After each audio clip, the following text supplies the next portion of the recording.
Sir, may buntag, sir. So, kami grupo, isa sa among task is kanang to interview a farmer.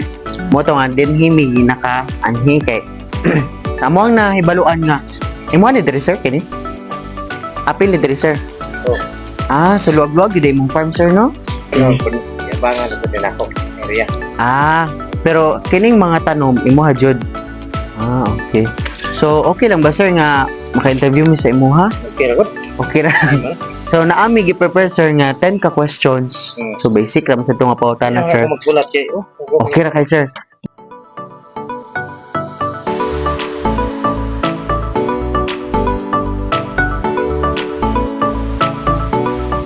Kira ngit-ngit. Dili ra. Sige, alik mo dere.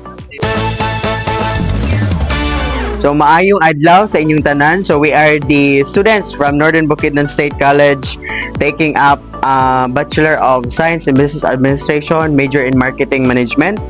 And the purpose of this interview is to learn about the local farming experiences. So, together with us today is the owner of the farm. No? So, sir, maayong buntag. What's up? Sir, may buntag. Pwede ba nga magpaila-ila ka, sir? Ang sa imong pangalan, sir? Ako dahil si Ayan Carbilido, usa ka farmer din sa Sankanan. So, karon ready nami nga maka-cut-on kang Sir Ayan about ani iyahang farm dinhi sa Barangay Sangkanan.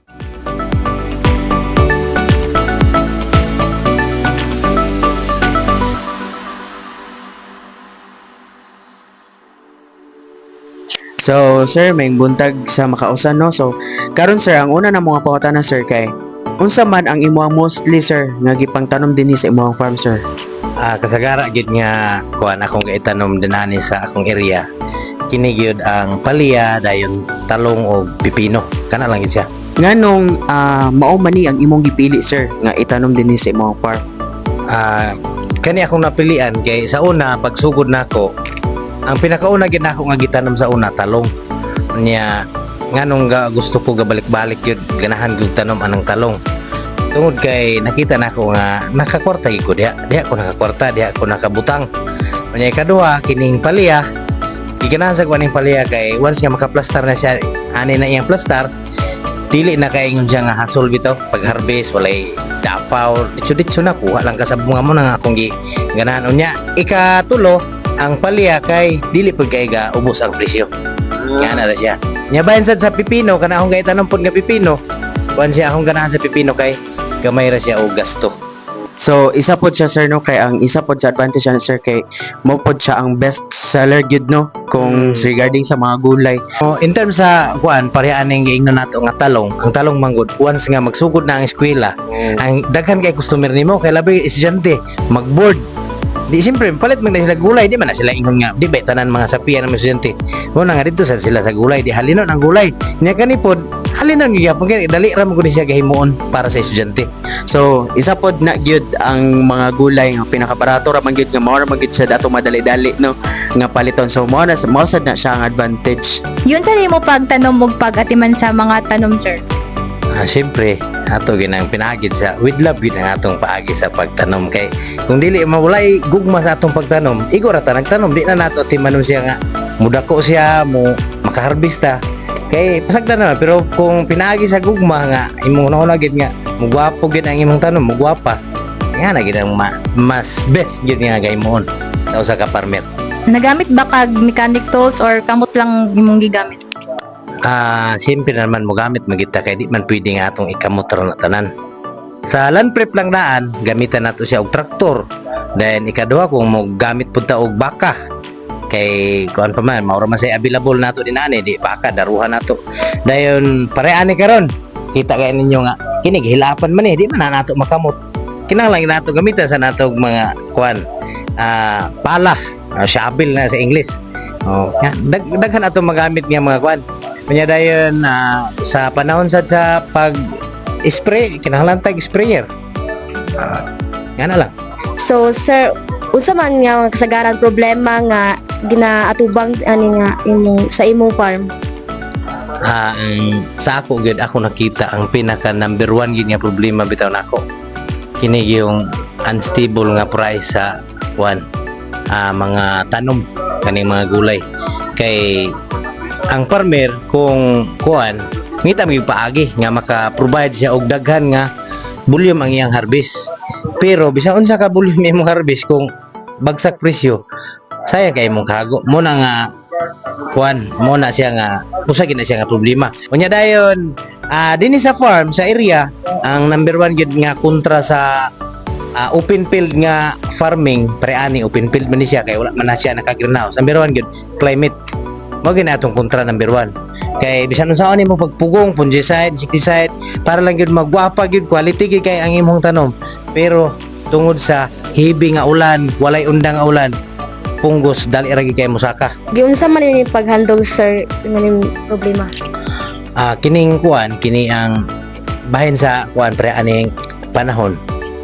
Ang mo gud sa una kay sa una nga ga-farm gyud ko pagsugod nako. Mag-schedule gani kong spray kada weekly, kada Sabado ro gina siya. Pero karon kay nakita man sad nako nga kung pasagdan na nako siya, may spray ko karon Sabado, pagka Domingo gibundakan ko sa ulan, di mawala ang akong chemical nga akong gibutang. Mo na nga akong gipangitaan gyud paagi nga sa panahon nga maayong panahon, maayo ang panahon nga ihatag Ginoo, bumbag ko og chemicals, fungicide para gid mapungan lang.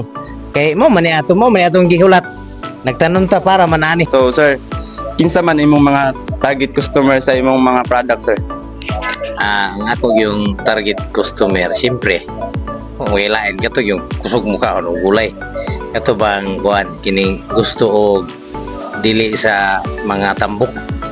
Bitaw, ang target gid ako nga customer ba, kini ako kay dili man gud ingon nga naara dinhi ang customer gid ani akong produkto gid na may mo kapalit gani ani sa Cebu, sa Bohol, sa Buanga, Surigao, na mo gid niya. Muna nga ang ako lang gid ang ako lang gid nga maka-provide ko didto sa ako ang disposer. Siya na rin bahala sa siya na rin bahala dito sa pag-dispose sa ako ang produkto. Muna nga makayan ko ang mga kasagara gid nga mo consume sa ako ang kini ang produkto kani mga gulay. Katong yung number one katong mga buyer pod nga mo dispose gyapon mo retail gyapon sa produkto. Di katulo paingon na dai na dito sa mga consumer. Katong mga consumer nga na gyud gyapon mga siguro mga consumer siguro nga mga high level gyapon consumer, mga consume gyapon siguro ani kay di na makaya na sila nang mga kita ganahan matag karne, pero sila di naman siguro kay gusto na sila og vegetarian, mahimong lang vegetarian kay para taas ilang kinabuhi. Naka-receive ba ka og tabang sa gobyerno or sa mga cooperative sir? Actually kining sa pagkakaroon dinhi sa Sankanan naghimo mi og asosasyon sa mga farmer, gitawag na siya og Sankanan Diversified Farmers Association. Sa pagkakaroon ako ay presidente.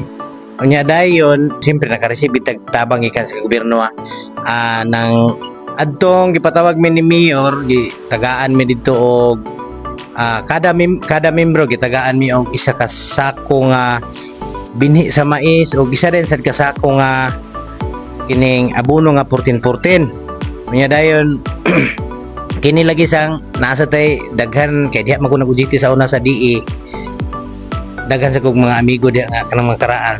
Pag-adto na ko didto wala sad ko nila gihikawan sa mga tabang. Nakakuha ko og baril, natay baril gikan sa ila, nakakuha ko og hose gikan sa ila, garden hose, nakakuha ko og seeds sa gulay nga gihatag gihapon nila, nakakuha pag kog polyethylene gitagaan pag ko nila. Muna nga masalamat gid ko kay ang gobyerno gatabang gid na sa mga farmer. Na ba kay lain nga gigamit para maprotektahan ang imuhang soil or environment, like nigamit ba kag organic fertilizer or nitanom ba ka og lain nga tanom para sa imuhang farm or nagstick lang ka sa imong una nga gitanom? Sada kay na siya nga pangutana no, kay para gid nga mahibalan sad sa uban gid ba kung unsa gi maayo nga buhaton para sa magpabilin ang fertility sa yuta. Una, kining giingnon nga organic na may karon giingon nga organic farming. Kini ako dili sa ni siya ingon nga pure organic, kundi mix ni sa organic ug inorganic. Kay ako naggamit ko og chicken manure, siyempre kay para nga mo paspas ang kuan mo labong mo. Kay more on ang chicken manure more on nitrogen na siya. Mo na siya nga mas the best siya sa imuhang tanom para mo paspas siya.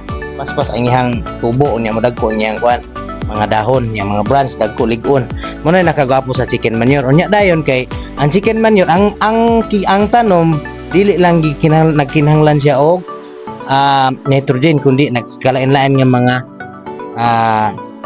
nutrients nga gikinahanglan. Like for example NPK, nitrogen, potassium og phosphorus ug potassium mo na NPK. Unya dayon mas the best pa gyud og imo pa gyud na siyang dugangan siya sa sulfur, boron, calcium. Mo na nga kinahanglan sa taan ng mga inorganic nga mga fertilizer para nga mas kung modali manggaling nga gibutangan nimo siya organic, gamitan ni organic fertilizer, mas mudali pa siya pagdako, paglabong, pagkagwapa kung imo ang gamitan gyapon og inorganic. Pero dili totally nga inorganic yun kay once nga mapirmi ang imuhang inorganic o gamit, magka-acidic ang atong yuta. Mo na nga i-recommend gid gani sa uban nga kung mahimo organic bisan og kanang spray, pang spray dapat maghimo kag imong koksyon nga kuan organic gid nga mga kuan gud mga ngani mga lata nga ngani bisan unsa nga mga lata para makahimo ka og organic gid nga spray. Og dinhi nagtapos ang among pag-interview kay Sir Ayan. Grabe nga mga kaalam, mga muang na hibaluan regarding sa farming karon with the help of Sir Ayan. So of course dili pod dato ni palampason ang higayon no nga dili pod ta maka pangayo og advice gikan sa ato ang local farmer dinhi sa Barangay Sangkanan, Manolo Fortis, Bukidnon, which is si Sir Ayan. So karon sir, ang last na mo nga pangutana sir, since there are lots of students and also people nga inspire pod nga mag-farming, unsa man ang imong ika-advise sa ila sir? Ang usagid nga akong paka-advise sa ila kanang ga-start pa og farming, dapat kuan gid ka kaniyang kanang ingnon bitaw nila nga hugot bakos, kanang dapat ilab gid nimo ang farming. Kung mosulod ka sa farming, ayaw ingon nga dinhi ko kay tisi lang ko ani, dapat ilab nimo imong ilab ba sama ra gud sa pagigugma ni imong partner nga na ba nga di gid mo buyan bitaw siya nga hantod nga dili gid siya mukalas magaling ayaw gid ay gid pag ani nga na siya ba nga na ang farming yapon. Kay kini ako lang nga ako di man ingon nga kuan nakahuman ko og 4 years Bachelor of Agriculture Technology, nakahuman ko nagtrabaho ko sa Busiko. Dili related sa ako ang kuan, dili related sa akong course.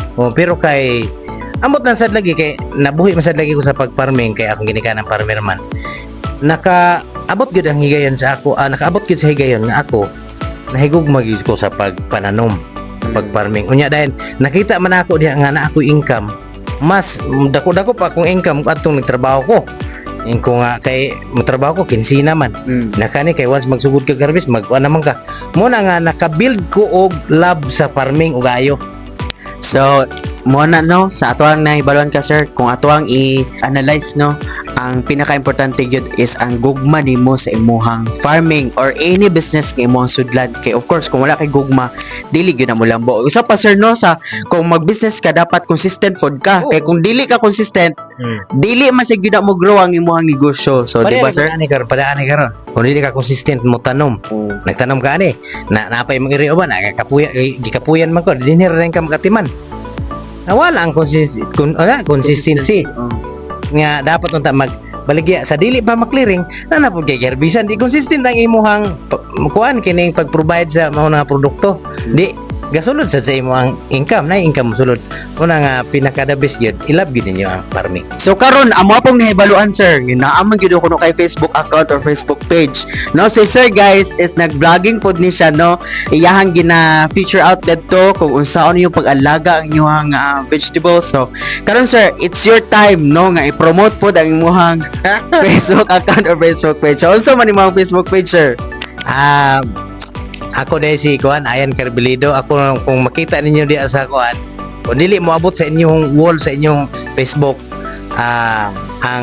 si Kaupaw Vlog, inyo lang i-search na si Kaupaw Vlog na diya makita ninyo. Di mo mahay na may mga kita din na nga Kuan ng mga ideas nga makuha ninyo sa panahon nga kamo na pod ang manginabuhi.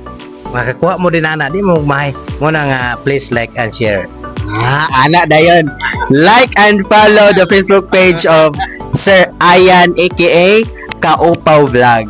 Ibutang na namo din sa ato ang screen. Anak dayon ang iyang Facebook para inyo ang i-follow and i-subscribe. So, mao to sir, daghan kay salamat sa imong higayon ug oras no nga imong gigayon sa mo. And of course, dili nato kalimtan no ato ang bisitahon si sir kung amoy time dira na malocate ra ni si sir sa Barangay Sangkanan, Manolo Fertich, Zone 3. Tama ko sir, sa Zone 3. So naa diri iyang farm, grabe kaluag, makita ra ninyo nara sa kilid sa highway, makita ra gyud ninyo. So pwede niyo i-visit si sir dire kung gusto mo mamalit o sa iyang mga produkto. So salamat kayo sir sa makausa. Og mo dinhi nagtapos ang interview with Sir Ayan. Daghan kayong salamat. Gikan sa amo nga grupo, daghang salamat Sir Ayan.